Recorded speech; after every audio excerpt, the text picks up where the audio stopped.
This is the biggest ever change to foldable smartphones. For the last 4 years, if you've wanted a foldable, you've pretty much had no option apart from just to buy a Samsung. But this seems like something special. People are calling it the Samsung killer. So, what we need to find out is this enough to finally turn the tides of the foldable market? It's called the Mix Fold 2, and right out of the gate, its packaging blows Samsung away. Like, if you compare it to the Z Fold 4, which literally comes with the cable and the phone, this has a more premium folding box with a Xiaomi VIP service card on top. What happens if we actually dial this number? Connection to this number is restricted on this phone. Right, okay, disregard that. But to be fair, even without this supposed VIP service, you still have not just the phone, but a hard case, which is such a god-tier inclusion because it's not just protection, it's also a really solid kickstand to prop the device up. A 67-watt fast charger, and then the charging cable, SIM ejector tool, and also a headphone jack adapter.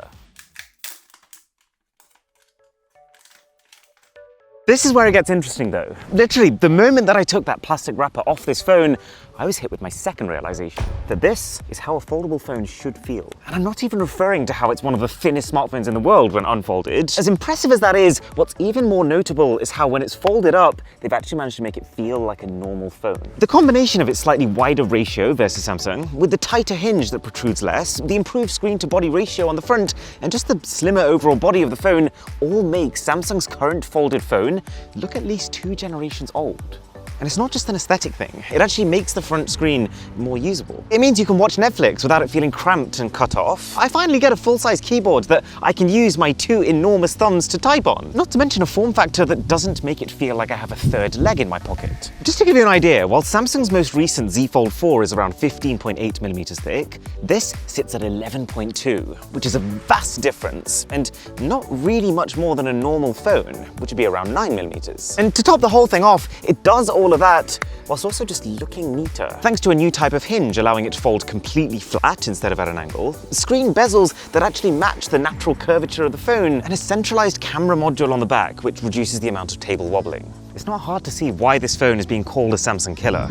And then, as I started to use the phone, I noticed the next thing, that the Mix Fold 2 can also edge out the Samsung in performance. And I'm not just talking benchmark scores. I also noticed it with Wi-Fi download speeds. And while I'm not talking generational leaps here by any stretch, the simple fact that this can even be on par with this is in itself a feat when you factor in that A, Samsung is a thicker phone with more space inside of it. B, the Samsung is more expensive. Like, even if you pay the extra to import the Xiaomi, it's still going to cost you 10% less. And then C is just that the Z Fold 4 is already incredibly fast with its new top-end Snapdragon 8 Plus Gen 1 chip and 12 gigs of RAM, which the Xiaomi also shares. I can't understate how cool it feels to be able to play games that look as good as this, on a screen with this much real estate, on a phone this thin. It does get a bit hotter than Samsung when you really strain it, but if you actually look at what's happening to the performance numbers after pushing it persistently, it's Samsung's output that actually falls way faster.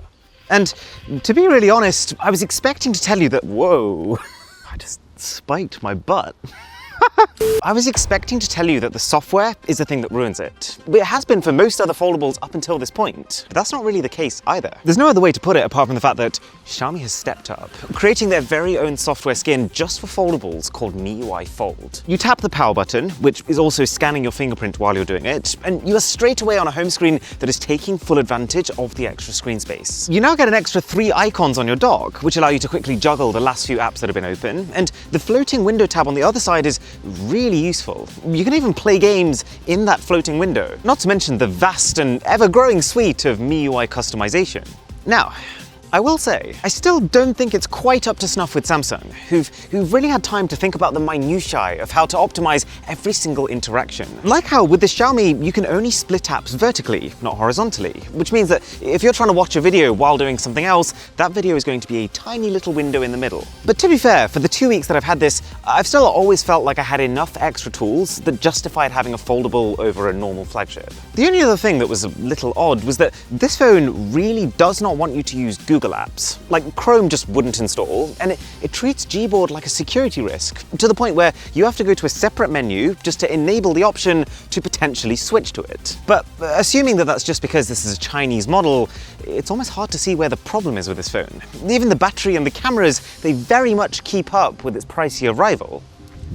Like, to be this thin, yes, the Mix Fold does skimp on wireless charging capabilities, but it more than makes up for it by being able to charge twice as fast as Samsung, 40 minutes as opposed to 1 hour 30, and then actually coming with the charger to do that with. And then for the cameras, you've got a good quality 50 megapixel main sensor, which shoots reliable, mostly natural photos in all different lighting conditions. Plus, that classic perk of being able to take selfies with that rear camera. I mean, tell me this isn't some of the crispiest selfie action you've ever seen. But this is where the problem comes in.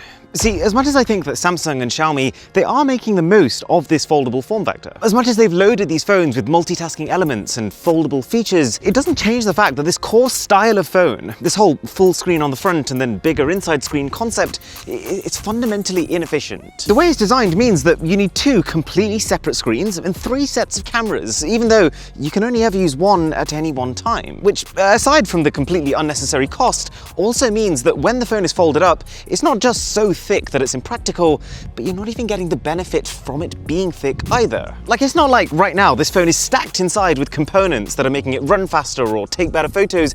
It's just multiple layers of repeated metal body and unused display. And you might be thinking, well, Xiaomi fixed that, right? They've made it feel like a normal phone when folded. Well, yes, but in order to get there, while still retaining all the inefficiencies that a foldable design like this brings, they've had to remove like half of what makes the Samsung compelling in the first place. For example, the hinge.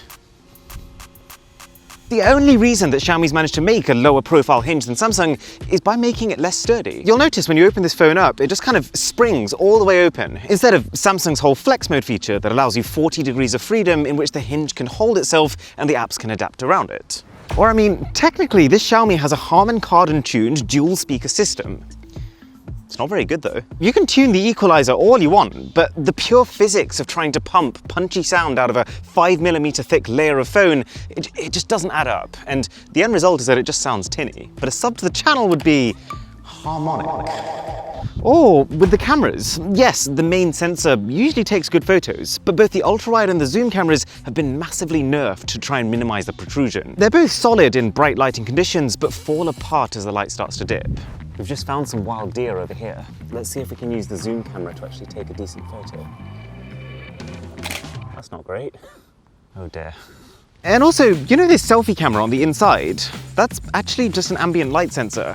There's no camera here, which again is something that Xiaomi kind of had to do to make the phone this slim, but it doesn't work with a form factor like this. Yes, you can turn the phone around to take selfies with the rear camera, and you know that I'm normally all for that, but this is not a Z Flip phone. Unlike those phones, and unlike other flagships that have a second rear screen on the back, with how wide this thing is, that is a pretty awkward maneuver to pull off. Plus, what do you do if you want to have a video call with someone? You couldn't do it on the main screen. And I'm not even going to delve into the still huge crease going down the middle, the lack of water resistance rating or stylus compatibility, how videos don't fill the screen, how most apps don't take advantage of the space, how the only real solution is to run them in the normal phone aspect ratio, but then what's the point? And then how, even though it is great that the Mix Fold comes with a case included, you're never going to be able to properly protect a phone like this all the way around like you can so easily with a normal bar phone. This could just be a me thing, but even with the case on this, I'm constantly worried about dropping this phone, because I feel like it wouldn't fare too well. I'm not exactly saying that Xiaomi's made wrong decisions with this phone, because let's be honest, Samsung's is too thick for most people. So something had to go. I'm just saying that I don't think you can win with this format of phone. Kind of that you're screwed either way. At least you are for a mainstream audience. If you're one of the specific enthusiasts who knows that these foldables are for you, then you're probably right. But for the majority of you who are looking at this market from a distance and becoming tempted, this is your heads up that now's probably not the time for you to make the jump. To see me unbox the Tesla Electrophone, click here, and I'll see you there.